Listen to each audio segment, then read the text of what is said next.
The scent of freshly cut grass and blooming roses usually brought a sense of peace to our little suburban street. But today the air crackled with tension, a storm brewing in the otherwise tranquil neighborhood. It all centered around my grandpa, Jack, a man whose kindness was as boundless as his war stories. Jack at 82 was a living legend in our eyes. A Vietnam vet, his weathered face told tales of bravery and sacrifice, and his hands, gnarled with age, were as gentle as they were strong. He spent his days tending to his garden, crafting wooden toys for the kids, and, most importantly, caring for the strays that wandered our streets. Cats, dogs, you name it, they found sanctuary in Jack's backyard. He'd set up feeding stations, built makeshift shelters, and nursed them back to health when they were sick or injured. The neighborhood kids adored him, hanging on his every word as he spun yarns of his wartime adventures or demonstrated his woodworking skills. The adults respected him too, for his quiet strength and unwavering compassion. But there was one exception: Karen.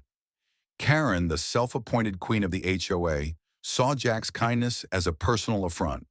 A woman with a sharp tongue and an even sharper sense of entitlement, she viewed his acts of charity as a blight on our pristine community. She'd complained about the unsightly shelters, the unhygienic feeding bowls, and the nuisance animals that dared to trespass on her precious neighborhood. "Those strays are a health hazard," she declared at the last HOA meeting, her voice dripping with disdain. "They're attracting rats and raccoons, and they're scaring away potential buyers. We need to do something about this." Jack, ever the peacemaker, had tried to reason with her.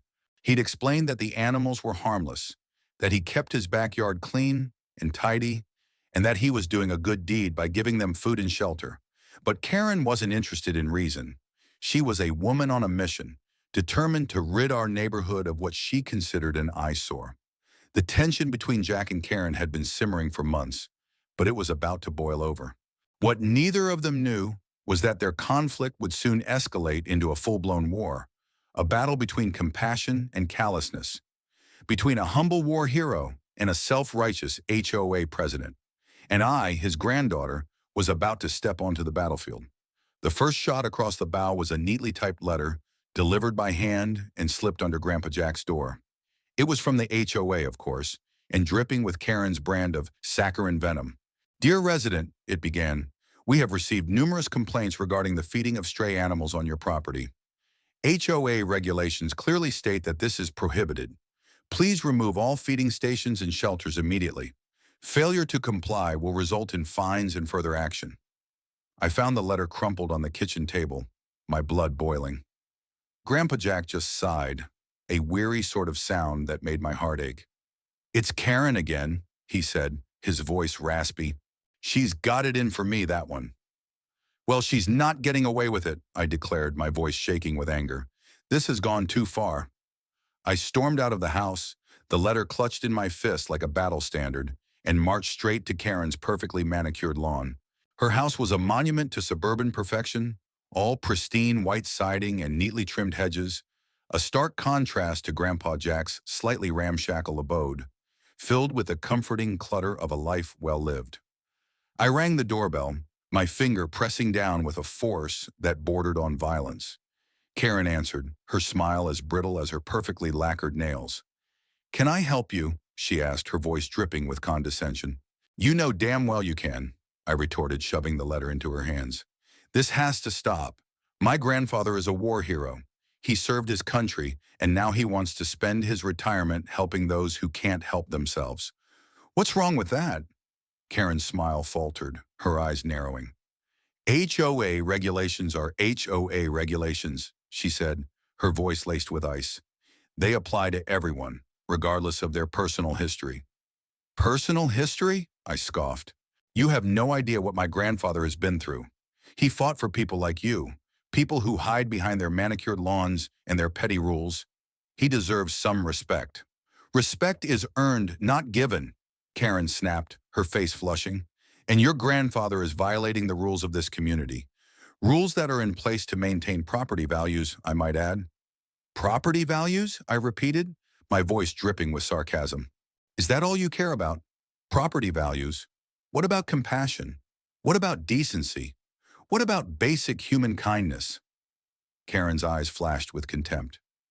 Those are sentimental notions, she sneered. They have no place in a well-run community. Well, your well-run community is a cold, heartless place, I retorted, and I'm not going to let you bully my grandfather anymore.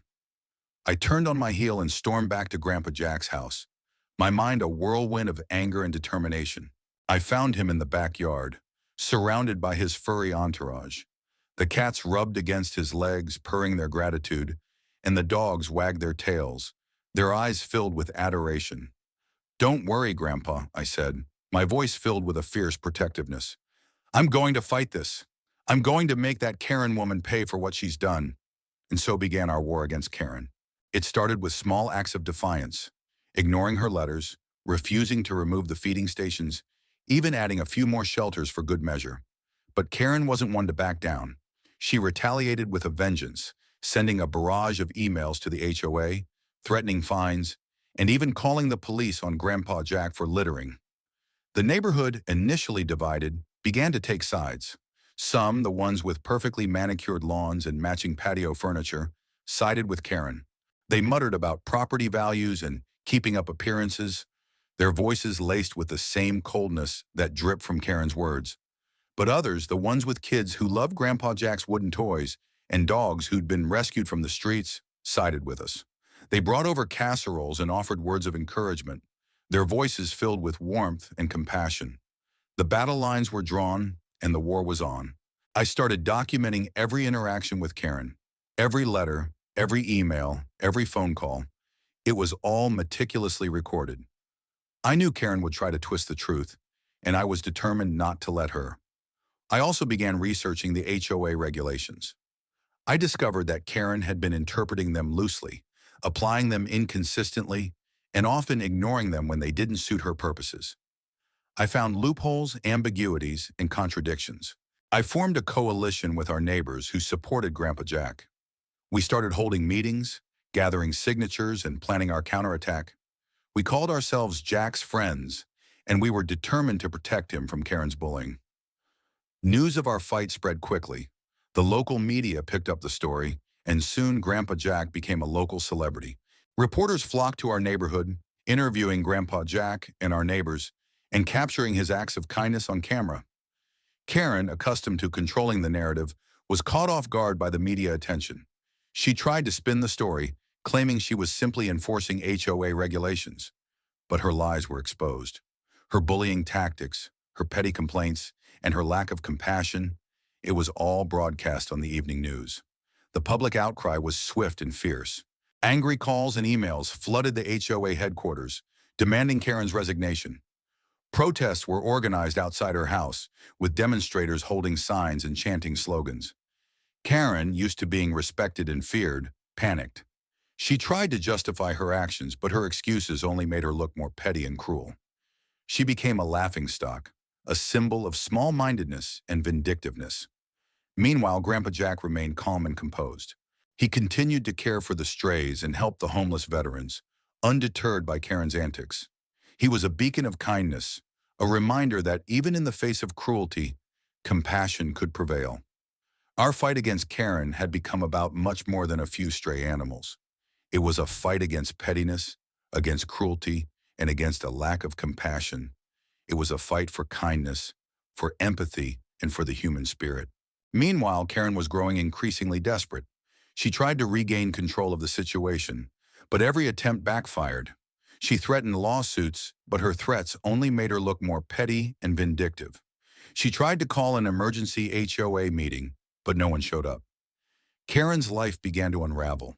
Her friends abandoned her, her neighbors shunned her, and even her family was ashamed of her. She became an outcast, a pariah in the community she once controlled. Meanwhile, Grandpa Jack became a local hero.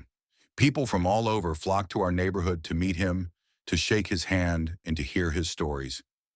Veterans from all over the country sent him letters and gifts, expressing their gratitude for his service. Grandpa Jack remained humble and composed. He didn't let the attention go to his head. He continued to care for the strays and help the homeless veterans, seeking no recognition or praise.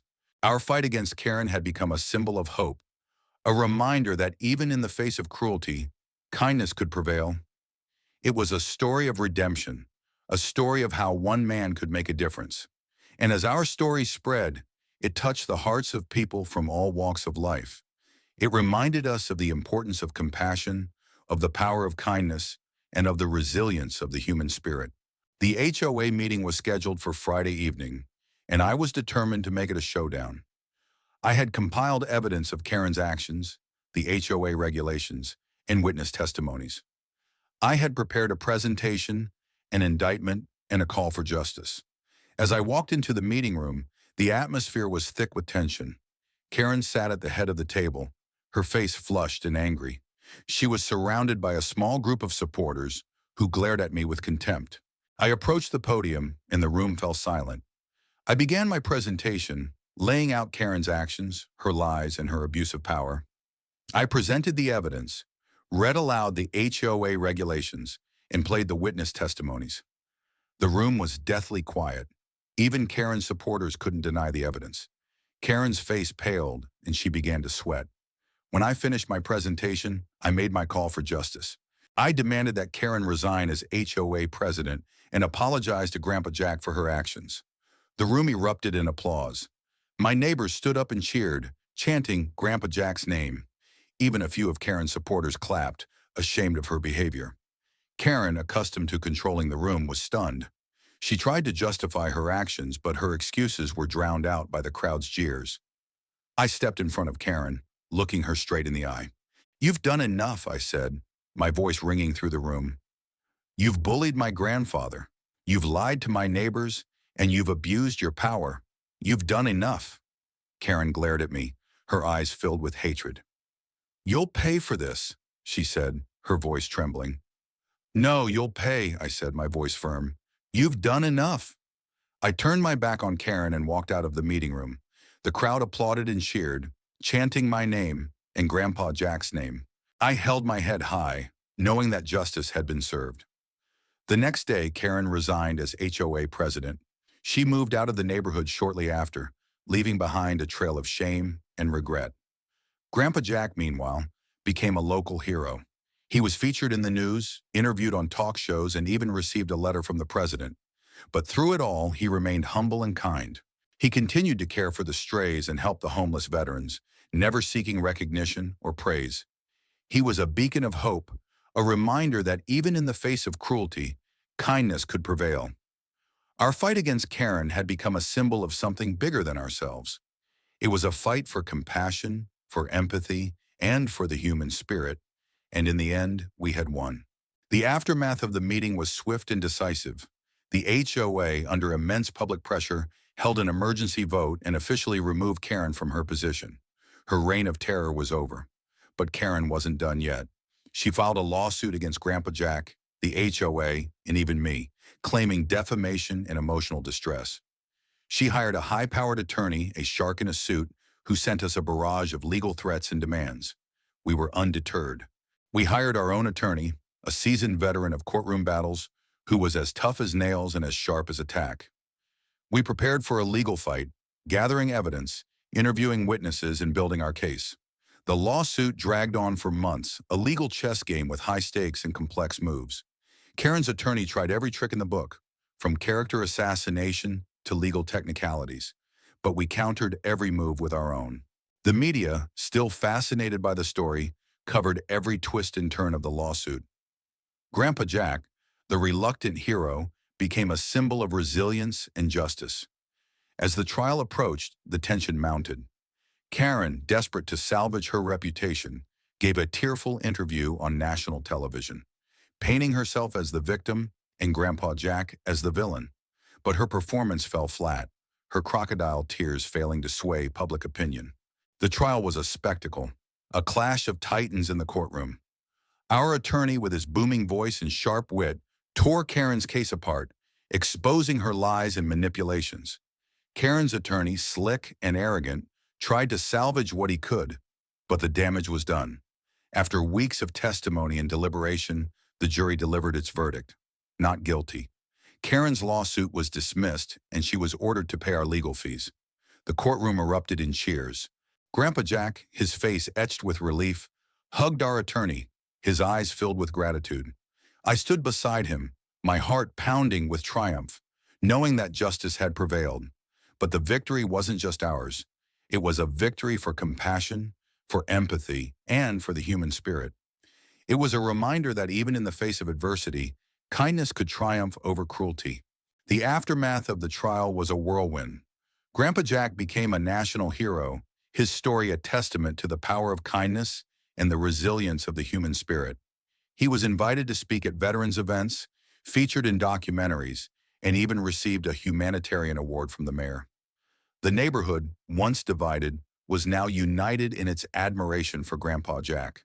The Jack's Friends group continued to thrive, organizing community events and raising funds for local charities. The strays, once a source of contention, became beloved mascots, symbols of the community's newfound compassion. Karen, on the other hand, became a pariah. She moved to a neighboring state, changed her name, and tried to start a new life. But her past followed her like a shadow. Her face was plastered on tabloid covers, her name synonymous with pettiness and cruelty. Years later, I received a letter from Karen. It was a handwritten letter, filled with remorse and regret. She apologized for her actions, acknowledging the harm she had caused. She spoke of her own loneliness, her isolation, and her newfound understanding of the importance of compassion. I didn't forgive her, not entirely, but I did acknowledge her remorse.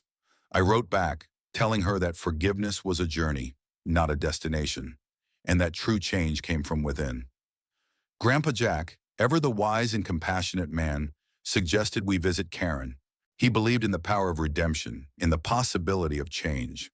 We found Karen living in a small apartment, working as a volunteer at a homeless shelter. She was a changed woman, humbled and contrite. She had found purpose in helping others, in giving back to the community she had once tried to control. We didn't become friends, not in the traditional sense, but we did find a sense of closure. We acknowledged the past, we forgave the present, and we embraced the future. And so our story came to an end. It was a story of conflict and resolution, of cruelty and compassion, of pettiness and redemption. It was a story of how one man's kindness could change a community and how one woman's journey could redefine her life. And so our story came to an end. It was a story of conflict and resolution, of cruelty and compassion, of pettiness and redemption. It was a story of how one man's kindness could change a community and how one woman's journey could redefine her life. Grandpa Jack continued to care for the strays and help the homeless veterans, never seeking recognition or praise. He was a beacon of hope, a reminder that even in the face of cruelty, kindness could prevail. I continued to advocate for Grandpa Jack, ensuring that our story was told and that our lessons were not forgotten. I became a voice for the voiceless, a champion for compassion and empathy. And Karen, she continued to live her life, bearing the weight of her past actions. She found redemption in helping others, in atoning for her mistakes. She became a reminder that even those who have lost their way can find their way back.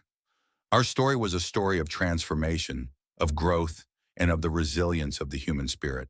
It was a story of how we can overcome cruelty with kindness, pettiness with compassion, and hatred with forgiveness. And as we told our story, we hoped that it would inspire others to stand up for what is right, to fight for what is just, and to believe in the power of kindness. And as the years passed, our story became a local legend, a tale told and retold, a reminder of the power of kindness and the triumph of justice. Grandpa Jack, the war hero turned animal rescuer, became a symbol of hope, a beacon of light in a world often shrouded in darkness. He continued his work, caring for the strays, feeding the veterans, and spreading his message of compassion. He became a mentor to many, a friend to all, and a hero to his community. Karen, the former HOA president, became a cautionary tale, a reminder of the dangers of unchecked power and the consequences of cruelty. Her story served as a lesson, a reminder that even the most hardened hearts could find redemption, that even the most lost souls could find their way back. And I, the granddaughter who stood up for her grandpa, became a voice for the voiceless, a champion for the underdog. I used my experience to advocate for change, to fight for justice, and to inspire others to stand up for what is right. Our story, the story of Grandpa Jack and Karen, became a tapestry woven with threads of conflict and resolution, of cruelty and compassion, of pettiness and redemption. It was a story of how one man's kindness could change a community, and how one woman's journey could redefine her life. And as we told our story, we hoped that it would inspire others to believe in the power of kindness, to stand up for what is right, and to fight for a world where compassion triumphs over cruelty.